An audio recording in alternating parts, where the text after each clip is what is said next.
I'm your girl Navgozi Chwanuka, and welcome back to Hashtag with Navgozi Chwanuka, where you and I take time to have dynamic conversations and discover what our current truth is, and also uncover what our next opportunity to be authentic will be. Together, we discover what it feels like to stand and stay in our greatness. I love your comments. I love your contributions. I have been caught up in your feedback on the 11 lessons covered in part 1 of my 27 lessons in 27 years. What's even more interesting is that each one of you picked on different lessons that resonated with you. You shared personal experiences and those particular lessons that penetrated your heart and soul. I'm so excited.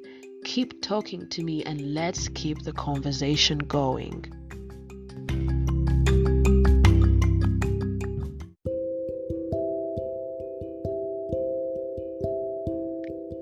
So before we jump into part 2, I'd like to first recognize the persons who were exposed to abuse in their childhood. Your fears are valid. Your pain is valid. And I'm here to tell you that my heart's with you. And I hope that you find healing so that you step into your next best season without anything holding you back. I am actually begging you to make every day count. Be intentional about your healing. If you can afford to find resources to help yourself, do it. If you're in a place where you feel like everything around you, the world around you is crumbling, find a professional to talk to. These people are always there to help you.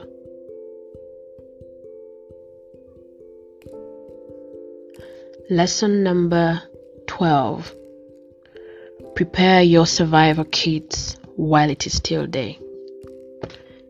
Equip yourself earlier than later. Our surroundings or experiences are supposed to make us more mindful in the way we lead our lives.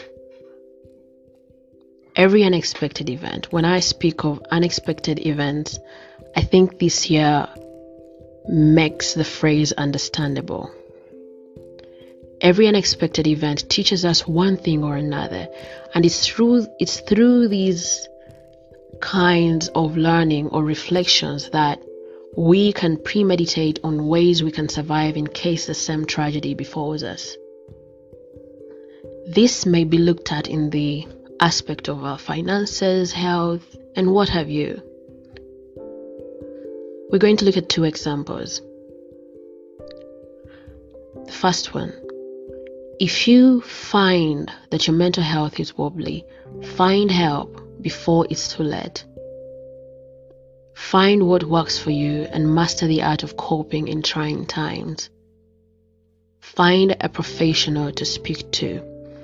The other example is on people with chronic diseases. And when I speak about chronic diseases, the people that usually talk to me or, the people that I usually relate with know that I'm asthmatic. So there's a time when I almost died of asthma in the village. That moment taught me that even when I don't get an asthmatic attack in a year, I'm supposed to have my medicine on me wherever I go.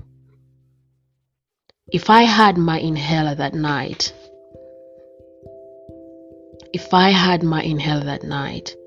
I would not have come to a place of feeling like I'm about to die. It was my first experience of possible death caused by asthma, and I learned. Right now, when changing bags or preparing to travel, my medication never misses. Let me not even talk about preparing to travel, just going out of the house. I have to have my inhaler on me as one of the things that I use for my survival tools. Yeah. So when I say prepare your survival kits while it is still day, I am saying that do not wait until you're at your lowest or your darkest time to start stocking up on the tools that you need. Sometimes you may not find the energy or resources that you need in that very moment. Lesson number 13. Endeavor to resuscitate your dead areas. This points to our weaknesses and self-development. Self-development requires that you compare where you are right now and where you want to go. It demands self-assessment. That way you are able to map out the tools that you need for you to be able to achieve what you want to be. How do you resuscitate your dead areas? I have two things that I believe we can all employ to achieve this lesson. First, improve your self-awareness. See, when you are self-aware, you know very well that you know very well where you are or where you want to go. The other way that we can resuscitate our dead areas is by knowing who we are and building our identity. Remember in part 1 where we talked about losing ourselves to societal identities? So when you know who you are and build your identity, resuscitating your dead areas is easy to achieve. Lesson number 14. Be open to new experiences. They stimulate your sense of learning. The way how we grew up and the way how we are now, it's a completely different world. What we thought was a reality is no longer a reality now. It's a completely different story from the past. What we knew as kids is a different thing, and that's because we were ready, we were willing to expose ourselves to new experiences, and we learned that stimulated our sense of learning. How we associate with people of different beliefs, tradition, professions, age, and all other categories of differences allows an insight, allows a flow of ability to learn. Should I call it a flow? It allows an insight on how to view life. I'm personally thankful to my alma mater for exposing me to a subject on worldviews as a fundamental course in year 1. I've since gotten to a place of flexibility when it comes to associating with different people. It has made me want to know about different things. I mean, we were understanding about how Buddhism works, how the Chinese view life, what they understand about life after death. A couple of things. You get to realize that it's just not one story that runs the world. There are different stories that make us unique. So be open to new experiences. They stimulate your sense of learning. Lesson number 15. This one here. Suppressed emotions are a time bomb. There's a thin line between emotional control and suppression. And I say that there's a thin line because people usually mistake the two. Suppression involves numbing pain, while control involves regulation of our reactions, however pressing a circumstance is. But in a turbulent world, when you suppress emotions, I'm going to compare suppression of emotions to a tooth decay. I think most of us have either experienced a tooth decay or have seen someone with a tooth decay. When you have a tooth decay, but Day 1, day 2, day 30 goes by without you visiting a dentist. That is an example of suppression. Sooner or later, what you left to build up in the tooth decay will erupt, right? But when I say erupt, I'm talking about it in a form of emotional outbursts. When I talk about suppression of emotions, so all you've left to build up will soon erupt, and these are the emotional outbursts that we see in people. And when you get in a state of emotional outbursts, you cannot control who your victim is going to be. It could be your partner, it could be your boss, it could be your parent, it could be your child, it could be anyone you may not want to suffer from your emotional outbursts. So learn how to acknowledge your emotions without the need of running away from them. Lesson number 16. It's never too late to return back to self and the things you always loved to do. When you have lost yourself to societal identities and have lost the true version of who you are, you discard your purposeful living. Talent ceases to be an area of investment. Start your journey to your superpower as soon as now. We all have our sets of superpowers that are wait to be cultivated. Lesson number 17. Your conviction and your convenience don't live on the same block. This one here. This one. Let me say it again. Your conviction and your convenience don't live on the same block.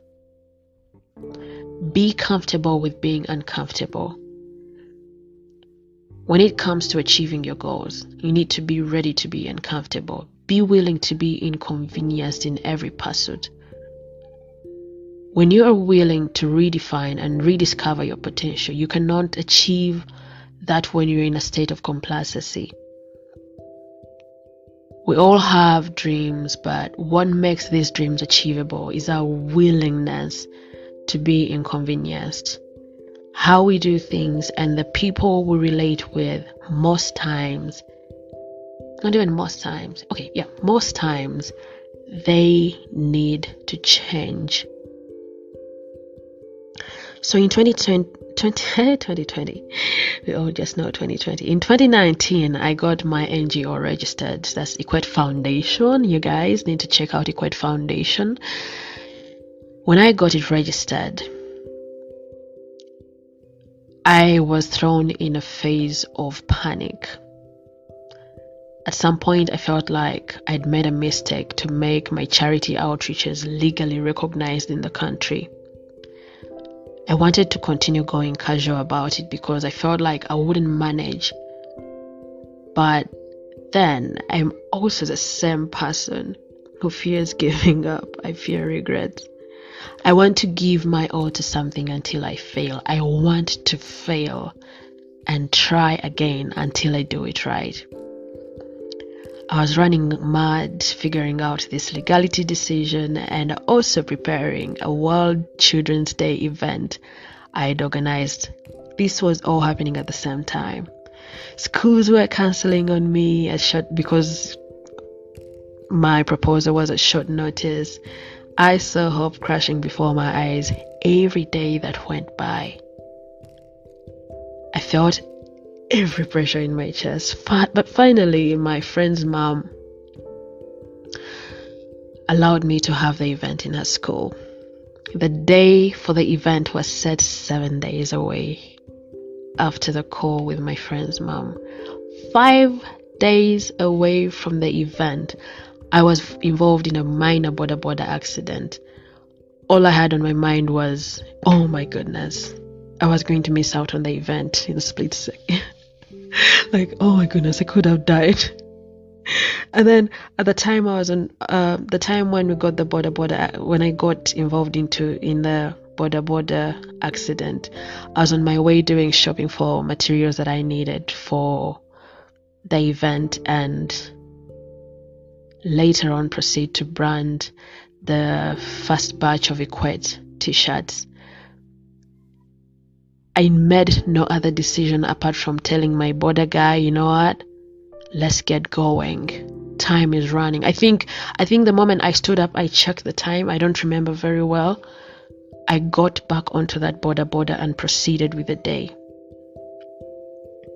The only time I felt the pain in the knee, the only time I realized that my knee was swollen or even bleeding, was when the shirts were being worked on, the t-shirts were being worked on. That's when I started to limp. That's when I felt the pain. At about 8:30 p.m., I walked out of the branding company limping with a batch of branded t-shirts. I knew I felt like a victor. I knew that was the beginning of winnings. If someone else told me the story of what had transpired in the day, I'd look at them and admire them. But I walked out of that. I was very much proud of myself. There's no in between, guys. Be ready to be inconvenienced. Lesson number 18. Ask for help. There's no problem with that. You are not omniscient. You are not omnipresent. You are not omnipotent. It is only God who knows it all. It is only God who can do it all. It is only God who can be everywhere at the same time. Collaborate with like-minded people that encourage you to be better. At the thought of registering Equate Foundation, I approached a couple of friends who had taken part in various outreaches I had organized right from 2014. I wasn't really sure that they would buy my idea, but to my surprise, these people were so very much willing, and they contributed to the registration process.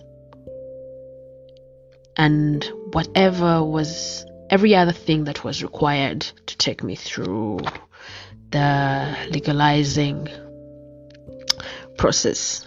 So I'm going to mention names of these people. They need a special shout out. So the number one person, the lead person on the list is my mother, then Shilan Sekanabo, Christine Achayo, Brenda Oriku, Emmanuel Damolida, Alice Stella Namulondo, and Joan Beryl Aboku, Josephine Naku. Last but not least is Eunice Nantesa. And then the other example is about the branded t-shirts. You remember the branded t-shirts I talked about in the previous lesson? My uncle branded them for free. See, when we were doing the little collections for the registration process, I had to also foot the logistics for the event, for the World Children's Day event. I realized that the finances weren't enough for me to do the purchasing and the branding at the same time. So I called my uncle with so much guilt that I was asking for free services, but I was dead serious that I needed help. I stood in faith belief that I actually need help. I called him up and he accepted to just brand them for free. He said, go and pick the t-shirts and take them to the company. Just like that. He didn't even ask me to explain why I need free services. He just said, go and get the t-shirts and take them to the company. So shout out to Uncle Lin. I've been helped so many times when I felt helpless. I wish I could list everyone here, but if you're listening and we have a history of me thanking you for the help rendered, I'm sending your way a heart of gratefulness to the people who have contributed to my various calls for help towards the underprivileged. You hold such a special place in my heart. Lesson number 19. Age does not guarantee maturity. Yeah, age does not guarantee maturity. I don't know if I'm supposed to dig deep into this. It sounds almost obvious. I don't know why I had to list it on the lessons, but I've been in places where I felt like this is a very much honorable person, but then the things that they do, it's just dumbfounding. But then we also have to look at it in the area of the young people can actually be more mature than the older people. So do not look at someone at about the age of 70 and actually think that they are mature. You're going to find a 70-year-old smacking a butt of a 16-year-old. You guys, I'm even so embarrassed to say this because these are people who are supposed to be our grandparents. We grew up with a mindset that these older people are the ones who are supposed to lead us. We are supposed to respect them. But then you realize that someone is so immature that you cannot even respect them. Let me not get my emotions into this. Let's jump to lesson number 20. This one. Do not count yourself out before someone else does. And when they do, count yourself in. Currently, we call it shoot your shot. You never know the answer until you ask. So I'm going to give two experiences on this particular lesson. The very first one is when I stood for class representative in the French club. Yeah, I was those bonjour, bon après-midi kind of people in school or level, to be precise. And this very moment, we had to take votes. We had to do elections of a new committee. Class representatives were needed. That time I was in S1. Cheers, you guys. If there are people who knew me in my S1, I was so wild. I gave prefects headache. The president of the club was a chief judge in school. We had very many times of friction. Yeah, it's like we're always at loggerheads. I felt like she didn't like me and I didn't like her. She would tell me to do something. I would assure her that I would not do it. So I was sure that she doesn't like me, although for me I was mostly a freestyler. When it came to election of class representatives, I raised my hand. I didn't raise my hand because I wanted the position. I raised my hand to rile the chief judge.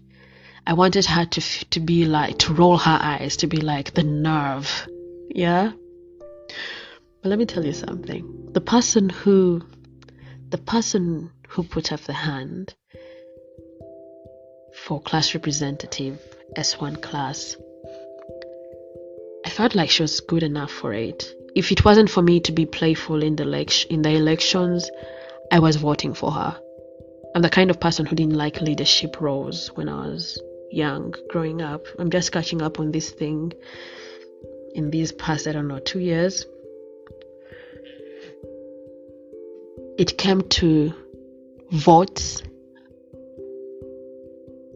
The president, the chief judge that I give a headache, did not vote for the other person. She voted for me. And I was confused. I was like, what is she doing? What's going on? I actually scooped the biggest percentage. I was like, what did I just do? It's like, what did I just do? Oh my goodness. Yeah, so do not count yourself before someone else counts you out.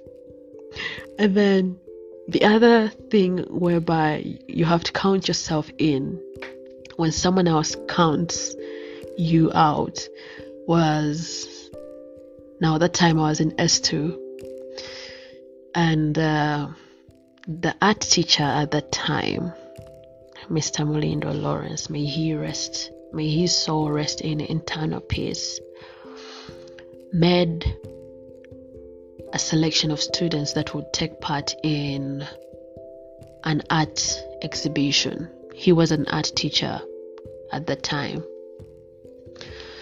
So the people that he selected, he did the selection from a stream that I wasn't in. Someone told me, or maybe I just heard people talking about it, that the stream that I'm in was not considered for the preparation. And I felt offended because, man, I loved art. I loved taking part in those things. And here I am, I'm in a stream that has all the prodigal daughters. We were the most hated stream in S2.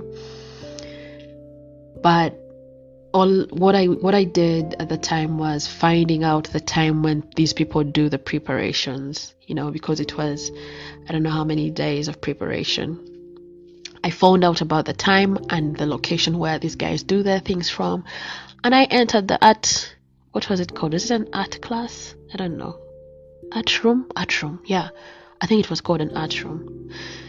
So I got in and I asked for a board and the other materials that I needed to go on with the art.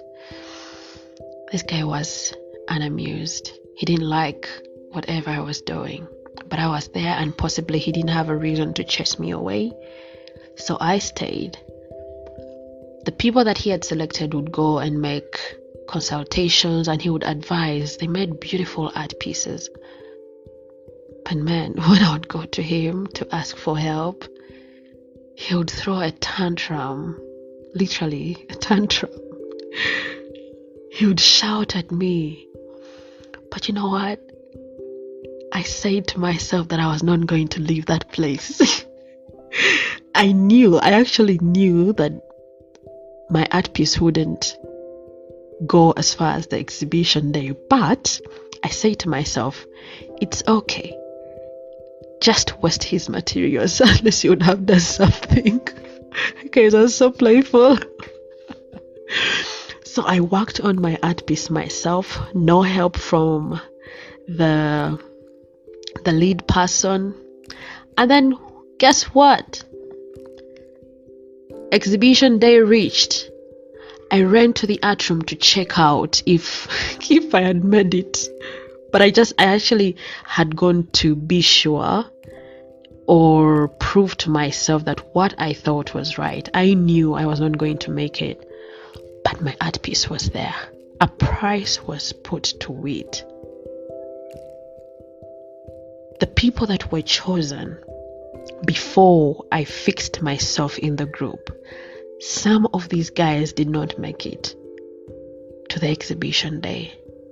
Their pieces were broken because they weren't good enough. And there was my art piece. My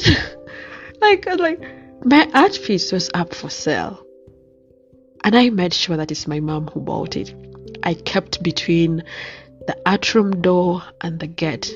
The moment my mother walked into the gate, I held her hand. I said, we are running to the art room. You're the only person whom I want to sell my art piece to. So do not count yourself before someone else does. And when they do, count yourself in. Lesson number 21. You cannot relive your glory days, but you can create them. Make sure, endeavor to live in the present. When you focus on how life was perfect a year or more ago, wishing that you could relive the exact life you're missing out on enjoying your present life. Train yourself to create your own version of happiness. Create more glorious days to live a life of fulfillment instead of regret. Pondering on the past sometimes plunges us in an unfathomable place of regret. Lesson number 22. Study the paths of people you wish to be like and learn from them. Whatever or whoever you want to be, there are people that have walked the same paths that you want to tread. When you study enough people, you will find that they experience the same setbacks, and maybe you can learn from the way how they resolved these setbacks so that you avoid them along the way of your pursuit.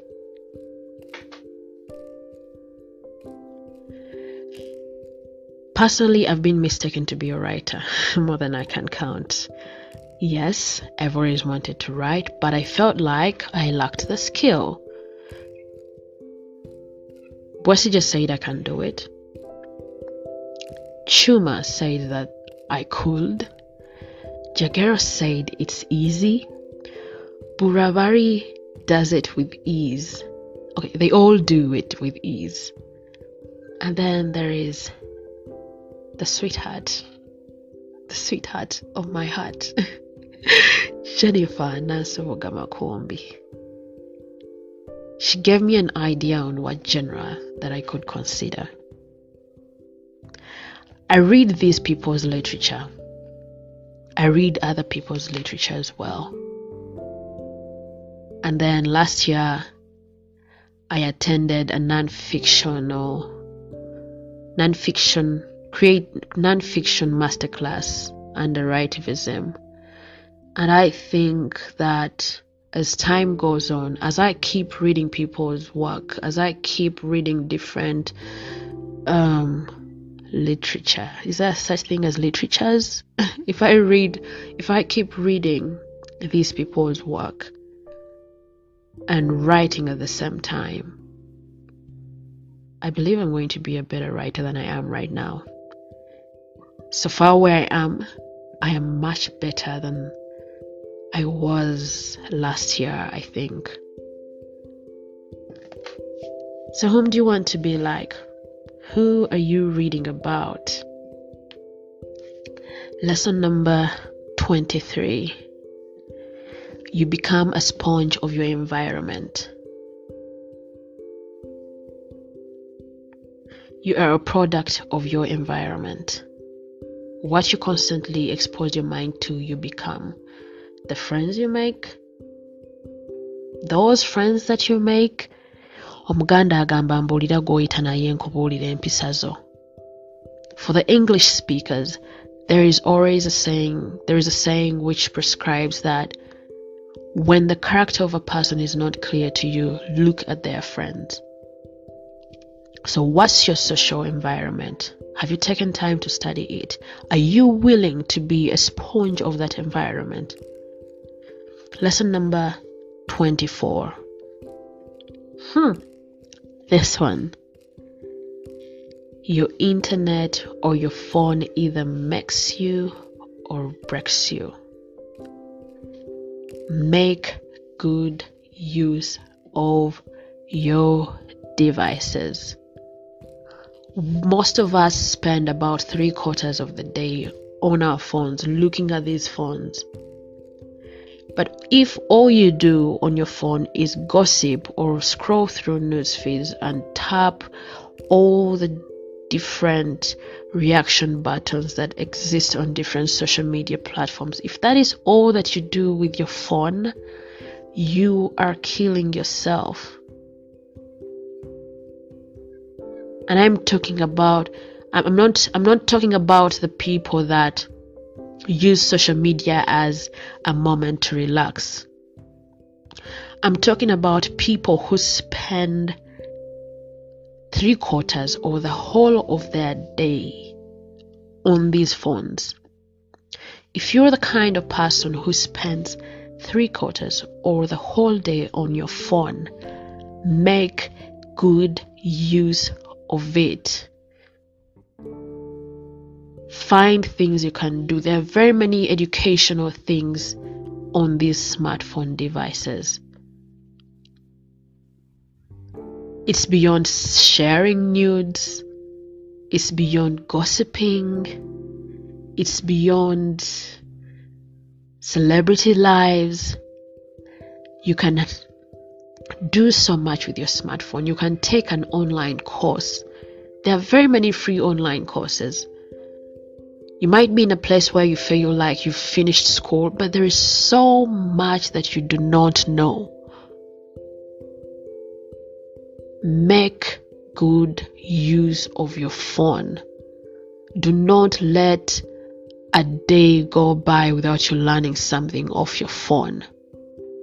Follow meaningful pages. Follow meaningful people that are going to uplift you, whether spiritually, socially, economically. Learn something off your phone, guys. Please. Hey, I don't even know why I'm begging. Lesson number 25. Oh, this one here. First check with your privilege before giving an opinion. It's easy for us to judge other people's experiences based on our own biases or experience. When we define life only based on our experiences, it's easy to deny or dismiss other people's experiences. It's easy for us to feel like it's our duty to wipe their history and only narrate their experiences based on our standards or biases. There has not been a better time for me to look at this whole privilege thing than this year. This quarantine, this lockdown has left me looking, not even just the lockdown and quarantine, even the racial things that are happening in America, the racial fights. People's comments are so disgusting. They are so insensitive. If you do not have anything kind to say, be quiet. Just because you can afford to stock food for a month or so does not mean that every other person can do that. While all you think of is how you're bored and aren't working, someone else is worried about having her children staring at her because of hunger. Just because you are capable of staying indoors for the rest of your life, some other people's homes only mirror horrific experiences. When you or your sister or mother or wife or all of you who have worked with rich men and have never been raped, it does not mean that another female cannot be sexually abused. You're in Africa and are gloating over the plight of African Americans, talking about them finding the need to return home where they won't experience racial slurs. What have you done about the colorism and the tribalism plague in your home country? What do you want them to return to? If we really want to return to our origins, you guys, when you look at history, we all have places we migrated from. I'm mostly going to talk about the people in Uganda. When you go back to the history that we had in primary school, the Nilotes or Nilotics are the same, I don't remember. The Bantu and which other people exist? I don't remember the groups. But somewhere, if my memory serves me right, the Bantu migrated from West Africa. How many of us are going to be willing to go back to West Africa when they say up and go, return to your homes? How many of us are going to find that it's easy for us to just go because this is where we came from. You don't even know that place. Just because you have managed to score a job without being sexually abused does not mean that every girl who has been abused has offered herself in exchange of the opportunity. When someone is sharing their pain with you and you are focused on sounding smart, dismissing their experience, I'm here to tell you that you're actually dumb. You are devoid of humanity. And I am very sorry for the people that have to interact with you on a daily. Learn how to acknowledge people's experiences in life and do that with empathy. Better yet, if you have nothing kind to say, keep quiet. Lesson number 26. Do not confuse motion with progress. Denzel Washington is the person I got this lesson from. He said that a rocking horse keeps moving but doesn't make any progress. Just because you're doing a lot more doesn't mean you're getting a lot more done. I compared this to, the people that work out so much. When you find, not so much, anyone who works out, if you found yourself doing runs on a treadmill, you realize that you're running in one place, but you're not going anywhere. That's what this is what this lesson points at. Having multiple dreams without goals, and goals without consistency and discipline, can barely translate into progress. Plan every day. Hard work works. Anything you want good, claim it. Work hard to get it. When you get it, reach back, pull someone else up. Each one, teach one. Lesson number 27. The very last lesson. Before we were exposed to religions, before we were exposed to tribes, before we were exposed to race, we were humans. If you feel like you have to kill another person because of their tribe, think about what you're planning to do. If you feel like you want to deny someone a job because of their race, be sure that you're acting as a human being. If you find yourself in a place whereby you don't want to relate with someone because of religious differences, you feel like you cannot even work with them or even share oxygen with them, think about whether you are being humane. Oh, yeah, allow me to stretch. I've got a bonus for you. Actually, 2 bonuses. Live within your means. Stop accumulating unnecessary debts. You slay queens, slay kings. If all you have is 500 in your pocket, why are you ordering chicken? Why? Why are you pleasing society when your pocket is not pleased? Slay queens. Why are you buying makeup of 80,000 yet you have 50k in your bag? You guys, can you get serious, please? The very most important one, be an agent of change.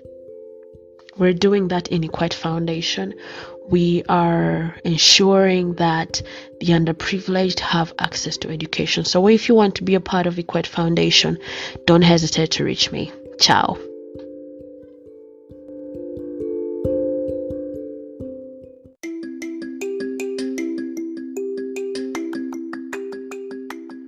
You have reached the end of my 27 lessons in 27 years of my existence. Therefore, if you have found value in this show, I would appreciate a rating on whatever platform that you have used to listen to this podcast. Do I have to remind you? Tell a friend. Yes, I have to remind you. Tell a friend about the show. Tell a friend about Hashtime with Navguzi Chwanuka. Share the link that you have used to access the podcast. I'll find that very helpful. I look forward to engaging with you and having more mindful and uplifting conversations in the upcoming episodes. I remain yours truly, Navguzi Chwanuka.